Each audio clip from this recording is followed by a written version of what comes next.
Halo teman-teman, kembali lagi bersama dengan Om Bos dalam acara Om Bos TV. Pada kesempatan kali ini Om akan mengajak kalian melihat sebuah mobil yang cukup spesial. Sebuah mobil Mercedes-Benz yang populasinya sangat terbatas di Indonesia. Sebuah mobil Mercedes-Benz yang kurun waktu produksinya juga tidak terlalu lama alias cukup singkat. Sebuah mobil Mercedes-Benz yang 2 pintu, cukup keren, cukup kencang, dan cukup terjangkau harganya. Ya betul, dia adalah sebuah Mercedes-Benz CLC 200 kompresor, sebuah mobil yang menurut Om Bos cukup istimewa dan patut kalian tonton videonya dari awal sampai selesai karena mobil ini cukup unik di Indonesia. Nah, buat kalian yang belum mensubscribe channel Om Bos TV, jangan terburu-buru subscribe, nonton dulu videonya. Nanti kalau kalian suka, baru boleh kalian subscribe dan jangan lupa aktifkan tombol loncengnya. Buat kalian yang baru pertama kali datang mampir ke Om Bos TV, Om Bos ucapkan selamat datang dan selamat menonton. Semoga kalian suka dengan videonya. Nah, sekarang tanpa panjang lebar lagi, mari kita lanjutkan video ini. Nah, inilah mobilnya, sebuah Mercedes-Benz CLC 200 kompresor tahun 2009. Mobil ini cukup langka, populasinya di Indonesia, di dunia pun nggak terlalu banyak. Dia diproduksi cuma 3 tahun, dari 2008 sampai 2010. Mobilnya ini cukup unik bentuknya seperti bisa kalian lihat. Jadi dia kalau menurut Mercedes-Benz disebut sebagai sport coupe. Nah, sekarang mari kita bahas satu persatu detailnya mulai dari depan. Kita lihat dulu sekarang kap mesinnya. Kap mesinnya bentuknya kayak gini. Kap mesinnya standar. Jadi ini tampak depannya seperti sebuah W204 atau Mercedes-Benz C-Class pada era dia. Kap mesinnya begini, ada dia punya tonjolannya kiri kanan biar nggak monoton. Di sini ada satu garis yang membelah kiri dan kanan simetris biar kelihatannya kekar. Di situ biasa ada kisi-kisi seperti itu. Ada logo Mercedes-Benz di sini. Bahkan nggak cukup cuma satu, ada satu lagi logonya di grill. Jadi logo Mercedes-Benz-nya ada 2. Ini keren, perpaduan warnanya, ada chrome-nya sama ada warna seperti platinum gitu ya. Jadi two-tone, nice. Terus kita lihat lampunya sudah by Xenon, cukup canggih pada zamannya. Seperti bisa kalian lihat, udah ada proyektornya juga itu. Keren. Pada zamannya ini adalah teknologi lampu yang paling mutakhir pada saat itu. Terus kita lihat sini ada washer-washeran untuk bersih-bersihin headlamp. Di sini ada list-list chrome lagi, cocok sekali dengan mobil hitam berpadunya. Jadi obsidian black sama chrome itu udah mercy banget. Terus kita turun ke bawah, kita lihat di sini bagian list chrome-nya, terus sampai ke sana. Terus kalian lihat bumper-bumpernya juga ada seperti sarang tawon kayak biasa. Mobilnya sendiri nggak terlalu ceper, kalian bisa lihat ini standar ya, nggak dimodifikasi. Jadi ground clearance masih cukup enak. Di sini juga ada dia punya fog lamp-nya. Juga bisa menjadi cornering lamp jika diperlukan. Multifungsi, nice. Tidak terlalu in your face, tidak terlalu mencolok gahar, tapi tetap mencerminkan Mercedes-Benz yang sejati. Terus kita lihat fendernya bentuknya kayak gini, tidak terlalu gembung, tapi ada gembungannya dikit biar keren. Untuk mengakomodir velgnya, ini velgnya bawaan mobilnya. Velgnya ring 17, bentuknya cukup keren. Udah nggak perlu dimodif, juga udah manis dan keren.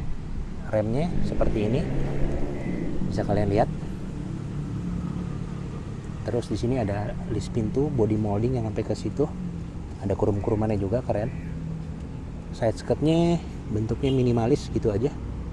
Ada profil di bagian situ, tidak terlalu kentara. Lalu kita lihat bagian spionnya seperti ini. Ada sennya, dulu juga keren banget. Sen di spion tuh pada zamannya juga keren banget. Di sini ada sensor-sensor seperti untuk auto-autoan headlight dan sejenisnya. Terus kita lihat kemari, profil samping. Dia punya, yang antik mobil ini adalah siluet dari sampingnya kalau kayak gini nih. Kalian bisa lihat ya. Jadi mobilnya Om sebut bantet gitu. Dari sini ke belakang nih yang unik. Sini ke depan mirip-mirip 204 biasa. Jadi ini sebenarnya perpaduan antara 203 sama 204. Om suka sebut dia W203 setengah, jadi 204 belum, 203 juga enggak. Karena banyak menggunakan komponen dari kedua mobil tersebut. Contohnya, sasisnya menggunakan masih 203, tapi kalau tidak salah ada 1000 lebih komponen yang baru, yang diganti. Jadi dia sudah hampir 204. Jadi dia perpaduan. Oke, kita sebut W203 setengah. Nah, ini yang menarik ya. Ini pintu kayak gini biasa. Kayak gitu, spion tadi udah dibahas. Kaca-kaca jendelanya ini buntek gitu ya, gendut gitu. Nah, sininya keren sampai ke belakang tuh. Keren banget. Ini juga ada list body, ada profil maksudnya yang cukup kentara sampai ke sana. Kalian bisa lihat. Tuh ya, gembung. Itu pintu pengisian BBM-nya. Di sini juga dia punya list-list kaca berwarna hitam seperti piano black. Terus kacanya yang ini bentuknya kayak gini. Lucu ya. Unik banget. Kita lihat dari sini juga unik banget. Apalagi dari sini tuh lucu banget modelnya. Bantet banget, bantet. Lampu belakangnya juga unik. Ini lampu belakangnya khusus seperti ini. Lampu belakangnya. Ini ada kayak ductile built-in, bukan ductile sih, cuma ada profilnya.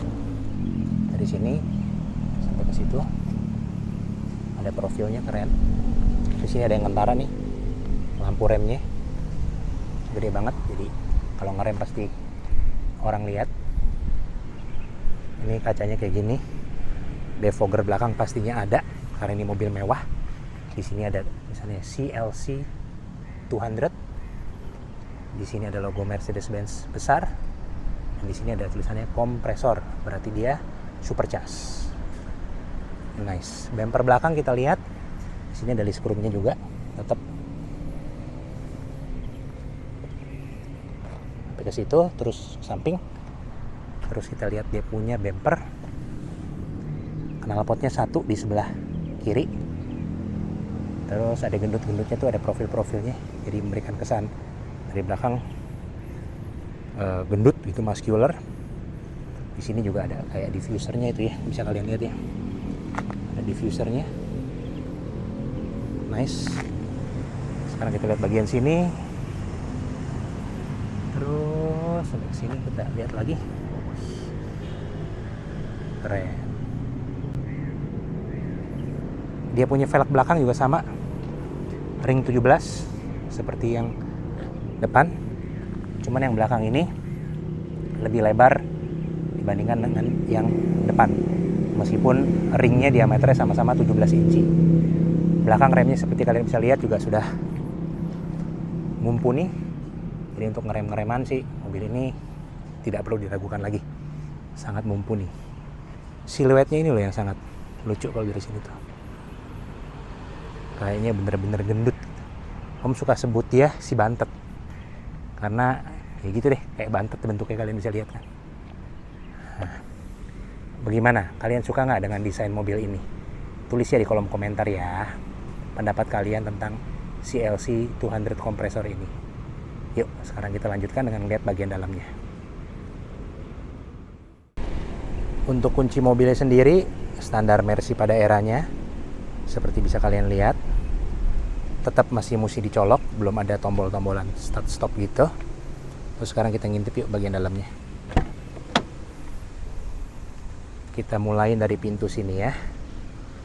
Pintunya kalian bisa lihat, ini mobil meskipun 2 pintu tapi tidak frameless, jadi masih ada list kacanya. Agak unik, 2 pintu tapi nggak frameless, tapi begitulah adanya. Ini dia punya door trim-nya, semua materialnya bagus. Di sini ada stitching-stitchingnya, ada airbag-nya juga tuh, keren, aman. Di sini ada aksen chrome untuk tarikan pintu. Terus di sini ada untuk kaca membuka power window kiri dan kanan. Di sini ada seperti biasa lah ya, buat naruh-naruh, ada pocket. Ini ada speaker. Di situ juga. Terus kita lihat sekarang bagian dalamnya. Nah, ini yang menarik nih. Bagian dalamnya seperti ini, warnanya two tone, Jadi grey dan black and grey, interiornya two tone. Mobilnya hitam, jadi kombinasi warna ideal. Kita ngintip bagian belakangnya dulu yuk. Ini bagian belakangnya kayak gini. Seperti bisa kalian lihat, mobil ini sendiri Om sering pakai bawa anak-anak. Jadi untuk berempat sih, total 4 penumpang gitu ya, 2+2, 2 di depan 2 di belakang, enak. Cuman memang legroom lumayan, tergantung orang setinggi apa. Tapi yang kadang-kadang suka mentok di pala sini nih, karena dia punya headroomnya. Kalau untuk orang yang jangkung kayaknya mungkin mepet. Tapi untuk anak-anak atau untuk orang yang tidak terlalu jangkung, duduk di belakang masih sangat nyaman. Nah, kita lihat joknya kayak begini, rapi semuanya nih, ada stitchingnya juga sangat rapi. Kombinasi warnanya juga keren, two tone. Ada kayak perforatednya, ciri khas zaman-zaman dulu. Joknya sendiri semi bucket seat, bisa ada kupingnya nih gini, jadi bisa untuk menopang kita kalau lagi belok dalam kecepatan tinggi. Nice. Oh, seperti bisa kalian lihat, joknya semuanya penyetelannya masih manual, karena memang mobil ini buat anak muda. Jadi anak muda tuh nggak boleh malas, jangan pakai elektrik, manualin aja semuanya. Nice, setirnya juga nice. Itu di bawah situ ada rem parking brake. Mobilnya bertransmisi otomatis, jadi pedalnya hanya 2. Ini buat rilis parking brake di bawah sini, khas Mercy lah ya. Oke, yuk sekarang kita masuk ke dalam.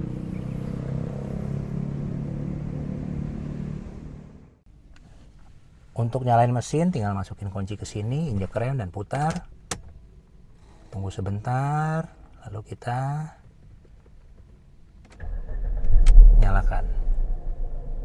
Seperti itulah bunyi mesinnya. Sekarang kita bahas satu persatu bagian interiornya yuk. Kita mulai dari setirnya dulu deh, yang kentara nih, gede banget. Setirnya ini gede dimensinya, tidak terlalu kecil untuk sebuah mobil sport coupe. Tapi di genggamnya enak, materialnya juga semua baik, high quality material. Ada logo Mercedes-Benz-nya, dan juga tentunya ada dilengkapi dengan airbag. Di sini ada tombol-tombol untuk ngatur MID, sama di sini ada tombol-tombol untuk telepon dan volume. Yang menarik di sini ada pedal shift-nya untuk naikin gigi, dan di sini ada untuk nurunin gigi. Lalu ini juga ciri khas Mercedes-Benz nih, ada untuk cruise control, khas banget, Mercy banget. Terus kalau kita lihat di sini ada bagian-bagian perlampuan. Nah, di sini nih kita untuk melampu-lampu di sini semua nih. Untuk ngatur-ngatur lampu, udah auto seperti Om Bos bilang. Ini untuk spion, ini untuk headlamp washer. Ini untuk seperti biasa melepas parking brake di mobil-mobil Mercy. Ini kisi-kisi AC-nya kayak gitu. Material dashboard cukup baik. Standar Mercy C-Class pada zamannya. Di situ ada kisi-kisi AC lagi. Di situ juga ada kisi-kisi AC, dan juga di belakang sini ada kisi-kisi AC nih. Jadi nggak berebutan gitu ya. Semuanya dapat semburan AC yang sama dinginnya. Lalu kita lihat instrumen clusternya. Analog, tidak terlalu complicated, tidak terlalu berlebihan, tapi informatif. Ada dia punya temperatur, speedometer, RPM, dan indikator BBM. Tengahnya biasa ada MID. Terus kita lihat ke bagian sini. Di sini ada brush aluminium, ada central lock, hazard, dan tombol untuk mematikan ESP. Di sini in-car entertainment-nya sudah ada CD, radio, tapi ya begitu deh, sederhana.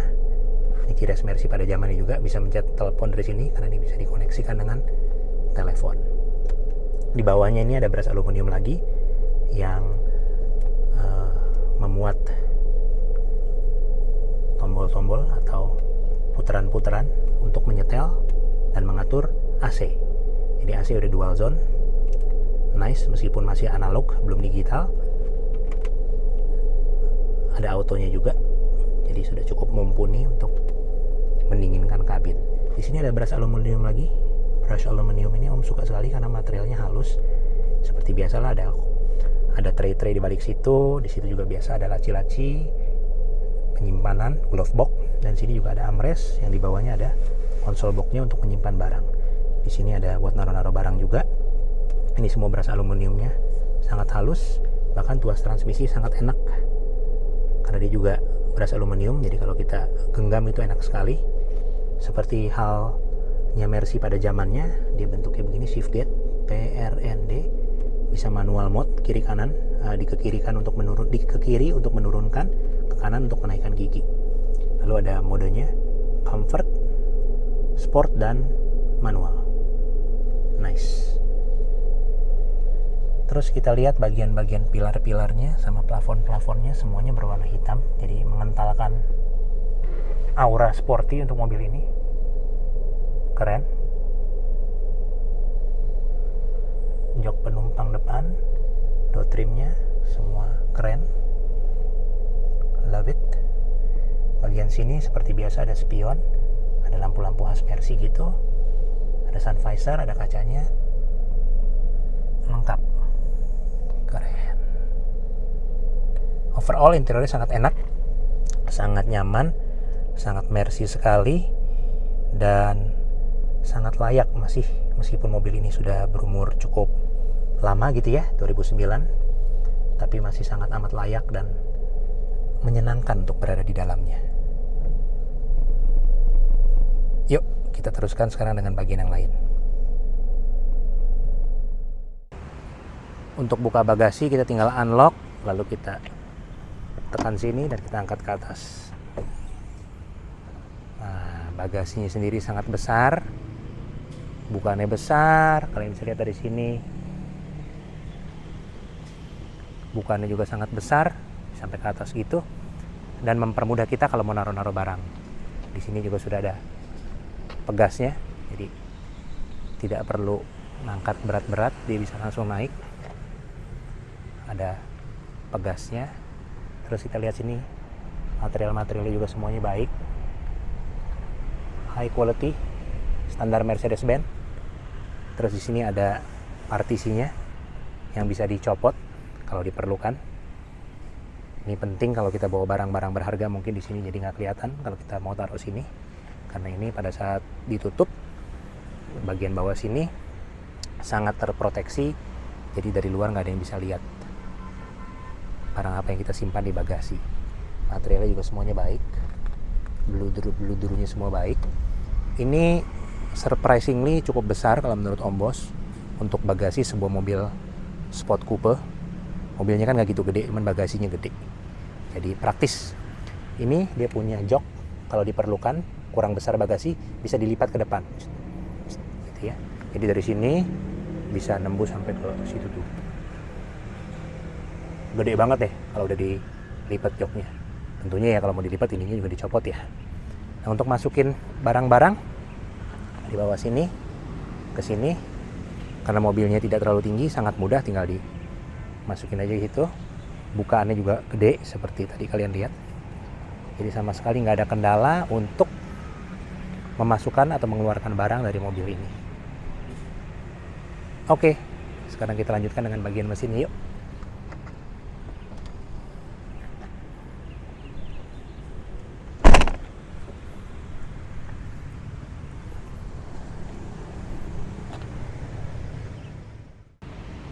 Untuk buka kap mesin tinggal tarik tuas dari bawah setir, lalu kita buka. Kap mesinnya sendiri sudah ada pegasnya, dua, satu di kiri dan satu di kanan, yang mempermudah kalau mau membuka kap mesin dengan satu tangan. Terus di bagian sini semua ada peredam-peredamnya, rapi, khas Mercedes-Benz. Sekarang kita lihat bagian yang paling menarik adalah mesinnya. Mobil ini sendiri menggunakan mesin 1800 cc 4 silinder bensin dengan teknologi supercharge, menghasilkan tenaga 184 PS dengan torsi 250 Nm. Mobil ini sendiri berpenggerak roda belakang, dipadukan dengan transmisi otomatis 5 percepatan yang dilengkapi dengan manual mode. Seperti apa performanya? Yuk, sekarang Om Bos akan ajak kalian jalan-jalan berkeliling bersama Om Bos untuk menggeber-geber CLC 200 kompresor Om Bos ini. Let's go!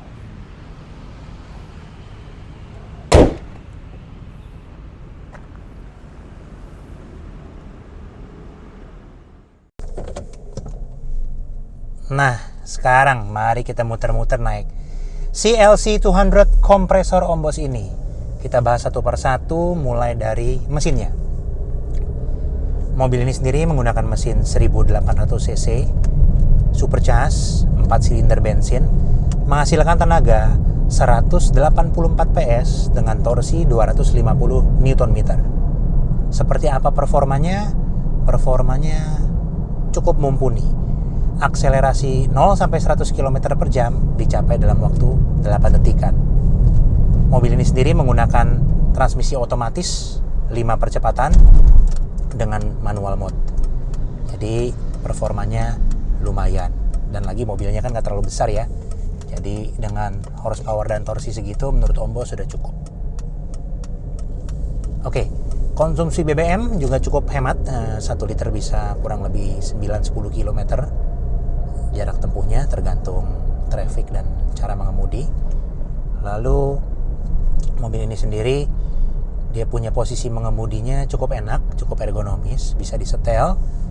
Terus kita juga duduknya tidak terlalu sampai tinggi banget, juga tidak terlalu rendah banget, alias tepat. Posisi mengemudinya cukup enak. Spion kanan, spion kiri juga cukup ergonomis. Kaca depan juga oke. Dia punya posisinya dan bentuknya dan ukurannya sesuai. Tetapi agak sedikit perlu penyesuaian kalau kita melihat ke belakang. Maksudnya begini, kalau kita lihat spion ini kan posisi normal ya.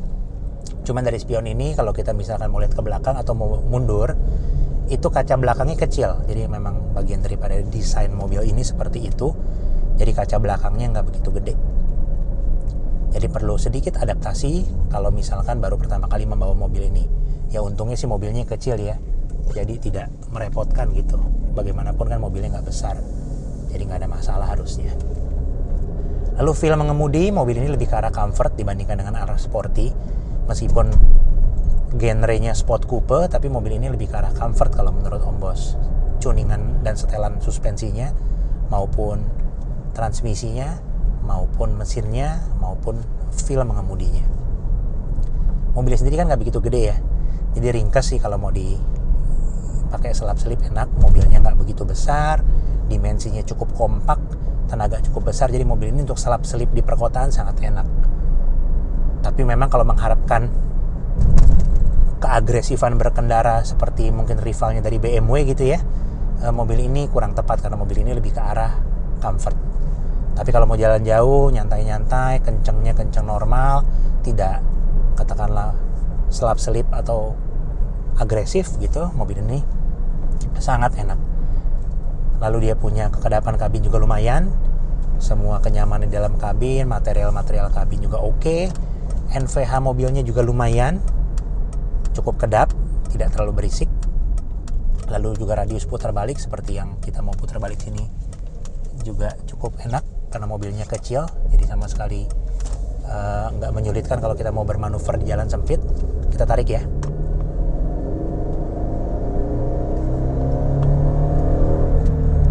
Nah, kurang lebih bunyi mesinnya seperti itu. Dibilang sampai merdu banget enggak, jelek banget enggak, lumayan juga mesinnya bunyinya. Mungkin kalau mau lebih gahar, ganti full exhaust system, pasti lebih bagus suaranya. Lalu feel pengeremannya seperti apa? Pengeremannya feel-nya agak sedikit dalam remnya ya. Jadi kalau mau ngerem tuh agak sedikit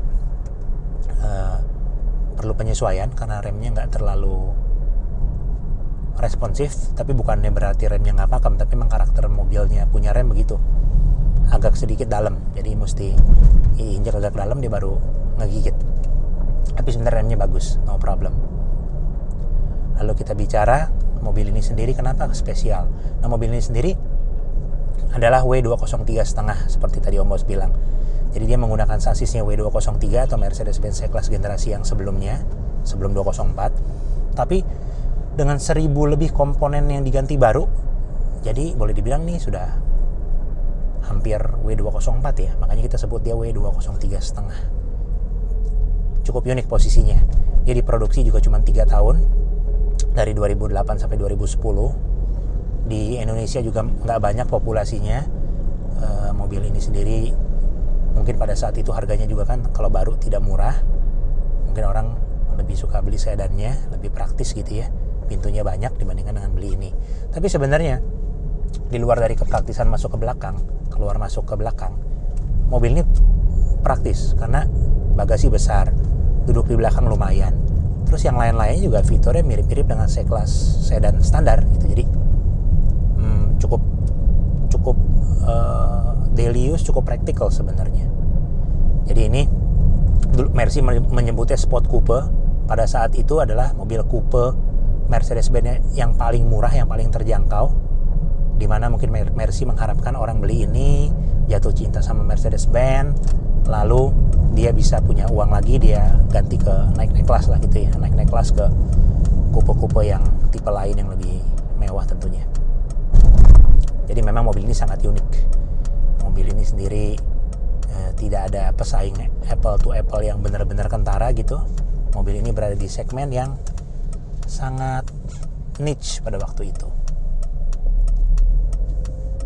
Jadi mobil ini cocok untuk siapa? Nomor satu, mobil ini cocok untuk orang yang mau tampil beda. Karena mobil ini di jalan sangat berbeda dibandingkan dengan W204 atau 203 yang sedan. Bentuknya unik, eye-catching. Terus juga cocok untuk orang yang suka mengemudi sendiri, karena kalau pakai driver ya kurang enak tentunya mobil ini. Jadi enak untuk disetir sendiri, untuk hari-hari, untuk aktivitas, ini cocok. Karena memang dimensinya juga kompak dan konsumsi BBM-nya cukup ekonomis untuk sebuah sport coupe. Mobil ini sendiri memang mencarinya susah-susah gampang kalau bagi yang mau beli ya, karena di Indonesia populasinya tidak banyak. Tapi sebenarnya harganya sendiri sih cukup terjangkau. Sekarang tidak terlalu mahal lagi. Kalian bisa lihat di marketplace berapa pasarannya. Tapi mungkin kedepannya mobil ini bisa menjadi sebuah mobil yang layak juga dijadikan investasi. Karena dia Mercy, diproduksinya dalam jumlah terbatas, maksudnya juga populasinya nggak banyak, dan juga tahun produksinya, kurun waktu produksinya nggak terlalu panjang. Jadi otomatis ini nanti kedepannya sih orang bakalan nyari gitu ya, bakalan nyari untuk dikoleksi, karena simply mobilnya memang jarang dan cukup ikonik gitu. Dan harga mobil 2 pintu kan kalian tahu sendiri di Indonesia cukup bertahan ya. Mudah-mudahan mobil ini pun selain bisa dipakai dengan enak, bisa juga menjadi instrumen investasi bagi kalian yang memang sedang mencari mobil yang unik dan harganya bisa bertahan bahkan naik. Oke, Om Bos rasa untuk video kali ini cukup sekian. Terima kasih banyak buat kalian yang sudah menonton dari awal sampai akhir. Buat kalian yang suka dengan videonya boleh di like. Buat kalian yang belum mensubscribe channel Om Bos TV atau baru pertama kali datang mampir ke channel Om Bos TV, Om Bos ucapkan selamat datang. Dan boleh kalian subscribe kalau kalian suka dengan channel Om Bos TV. Dan jangan lupa aktifkan tombol loncengnya. Terima kasih buat dukungan kalian semua. Sampai kita berjumpa di video selanjutnya. God bless you and bye-bye.